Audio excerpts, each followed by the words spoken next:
वसंत पंचमी के उपलक्ष्य पर प्रत्येक वर्ष की भांति इस वर्ष भी शहीद निर्मल महतो बाल विद्यालय महेश कुदर्म के प्रांगण में वार्षिक महोत्सव मनाया गया। वहीं छोटे छोटे बच्चों ने पारंपरिक नृत्य के साथ सांस्कृतिक कला नुक्कड़ नाटक को भी पेश किया। बच्चियां अपने अपने प्रतिभा दिखाने में कोई कसर नहीं छोड़ी। साथ ही मुख्य अतिथि के रूप में आए जिला परिषद आमोदिनी महतो के हाथों से जिला टॉपर सुनील ज्योतिषी, गायत्री मुंडा एवं अन्य बच्चों को पुरस्कृत किया गया।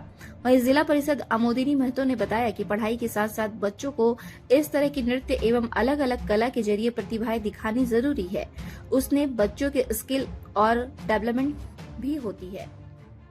कार्यक्रम बहुत अच्छा हो रहा है। ये हर स्कूल में, कॉलेजों में होना चाहिए। इसमें बच्चों का प्रतिभा बढ़ता है पढ़ाई के साथ साथ।